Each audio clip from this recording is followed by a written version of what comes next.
Ötən həftə Azərbaycan Dövlət Təhlükəsizliyi Xidməti Prezident Administrasiyasının keçmiş rəhbəri Ramiz Mehdiyevin təşkil etdiyi iddia edilən çevriliş planı ilə bağlı yeni məlumatlar yayıb.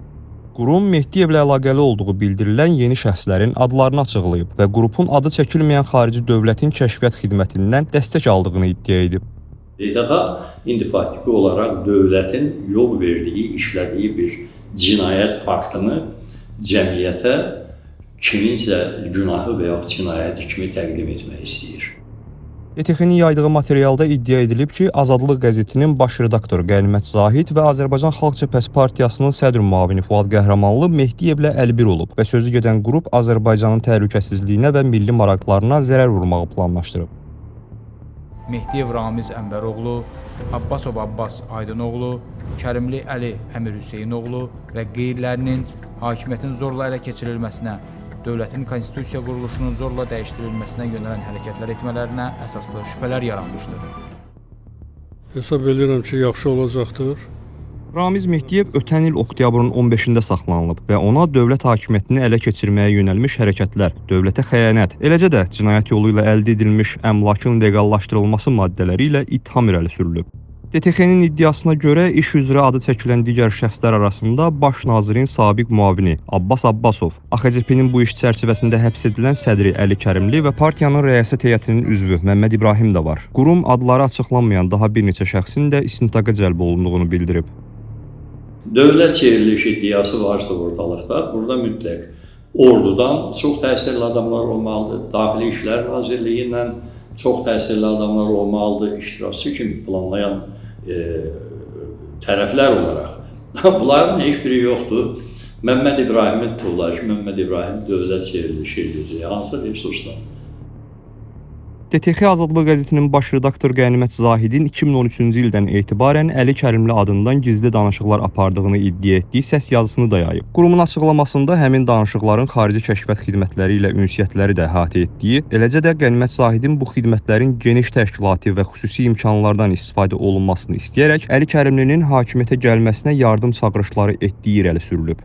YTX bu iddialarda söhbətin hansı ölkədən və ya hansı kəşfiyyat qurumundan getdiyini isə aydınlaşdırmayıb.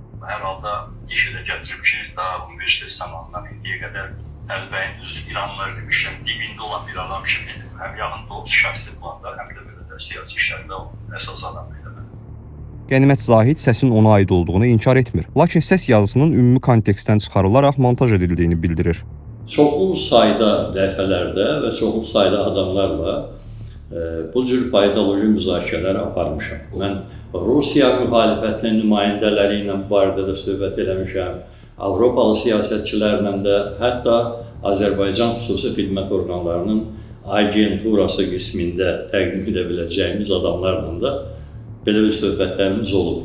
Amma bu cür söhbətləri götürüb bütöv yaya bilməzlər. Ona görə də məcburdurlar orada hansısa hissələri kəsib bir-birinə yapışdırsınlar və bir negativ içərik yaratsınlar. Amma bütün bunlar açıq müzakirələrdir və Azərbaycanda hakimiyyətin dəyişməsi zərurəti ilə bağlı suallar, məsələlər bütün hallarda müzakirə edilə bilər. YTX yayımladığı materialda AXCP-nin sədr müavini Fuad Qəhrəmanlının yer aldığı video görüntülər də paylaşıb. Görüntülərdən birində Fuad Qəhrəmanlının kadrda görünməyən şəxsdən pul aldığı təsvir olunub. Videonun nə vaxt və harada çəkildiyi barədə isə məlumat verilməyib. Həmin görüntülərin 16 il əvvələ aid olduğunu deyən Fuad Qəhrəmanlı, alınan pulun partiyanın fəaliyyətinə dəstək məqsədi ilə verildiyini əlavə edir.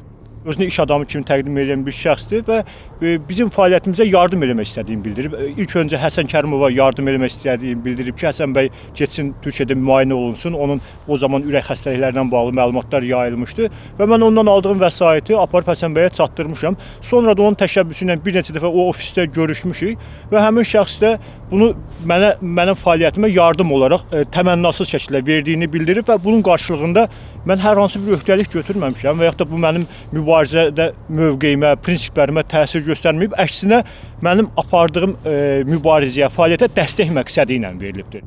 YTX-nin bu görüntüləri necə əldə etməsi ilə bağlı isə Fuad Qəhrəmanlı məlumatsız olduğunu deyir. Ora ofis olduğuna görə müxtəlif adamlar gəlib gediblər. Mən bilmirəm, həmin şəxs tərəfindən olunubdur və yaxud da o vasitəçilik edən kimsə tərəfindən olub və yaxud da ofisə gəlib gedən başqaları tərəfindən olubdur. Bunu mən dəqiq bilmədiyimə görə konkret bir rəy bildirə bilmirəm. Lazımdırsa özləri açıqlasınlar. Əgər doğrudan da Ramiz Mehdiyevin adamıdırsa həmin adam açıqlasınlar, göstərsinlər ki, Ramiz Mehdiyevin adamıdır. DTX-nin yayımladığı digər videoda isə Fuad Qəhrəmanlının dindirildiyi görünür. Qurumun iddiasına görə Əli Kərimli Fuad Qəhrəmanlıya 2020-ci il iyulun 14-dən 15-nə keçən gecə Bakıda orduya dəstək yürüyüşü zamanı xaos yaratmaq, vəziyyətdən istifadə edərək izdihamı nəzarəti ələ almaq və Azərbaycan Dövlət Televiziyası binasını tutmaqla bağlı göstəriş verib. Həmin aksiyadan sonra polis Bakıda AXCP üzvlərinə qarşı əməliyyat başladıb. 45 nəfərin saxlanıldığı bildirilib. Fuad Qəhrəmanlı isə sonradan saxlanma zamanı zorakılığa məruz qaldığını açıqlayıb. Şəhər Fərmanına çatanda, o toplaşma olanda Milli Məclisə daxil olub, buranı nəzarət altına götürmək lazımdır və bu istiqamətdə çalışmaq lazım ki, insanların o istiqamətdə yönəldiyi üçün. Həmin ifadələri işgəncə və zorlanma təhdidləri altında verdiyini deyən AXCP sədrinin müavini bu barədə niyə o zaman danışmadığını belə açıqlayır. Birinci, mən bunu özümə şantaj elementi kimi qəbul eləmədim. Niyə? Düşündüm ki, nə zaman deyəcəklərsə, o zaman indi sizə danışdığım kimi, başqa media orqanlarına danışdığım kimi bunun nə dərən ibarət olduğunu, hansı şəraitdə alındığını açıq deyəcəm. Və məhkəmə sənədlərinə daxil olmadığına görə, istintaq materiallarına daxil olmadığına görə hesab elədim ki, bu məsələ artıq mənim üçün aktuallığını itirdi. Bunu öz qüruruma sığışdırmadım ki, və öz dar çevrəmizdə belə demək, öz qüruruma sığışdırmadım ki, məni zorlama ilə təhdid ediblər, məni bu cür alçaldırıcı rəftarə məruz qoyublar.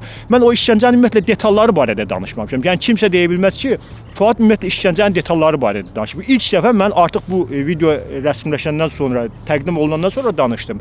Və artıq mən hesab elədim ki, indi zərurət var ki, bu ifadənin hansı şərtlər altında alındığını deyim.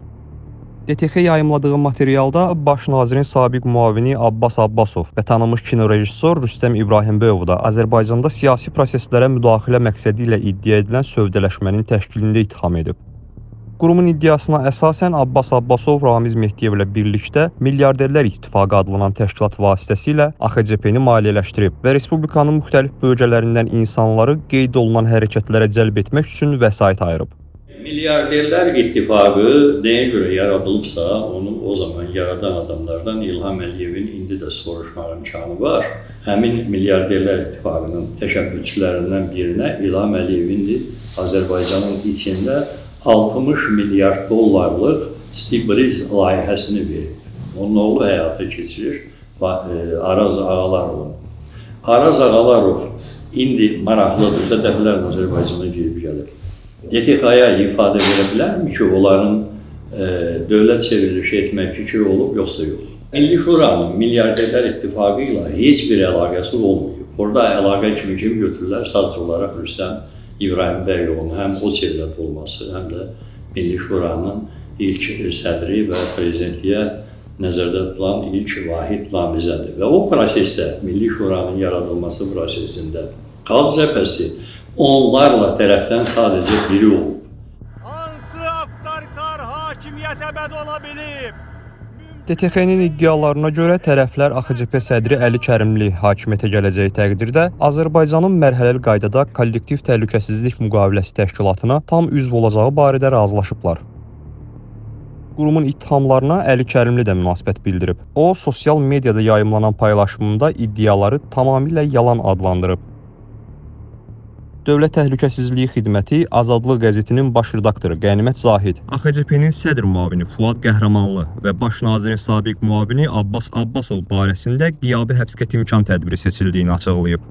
Fevralın 9-da iş üzrə həbs edilən AXCP sədri Əli Kərimli, partiyanın rəyasət heyətinin üzvü Məmməd İbrahim, Hürriyyət TV-nin baş redaktoru Vüqar Məmmədov, Azərbaycan Milli Elmlər Akademiyası katibliyinin keçmiş rəisi, Prezident Administrasiyasının keçmiş əməkdaşı Eldar Əmirovun və ev dustaqlığına buraxılan Prezident Administrasiyasının keçmiş rəhbəri Ramiz Mehdiyevin qəti imkan tədbirləri daha 4 ay uzadılıb.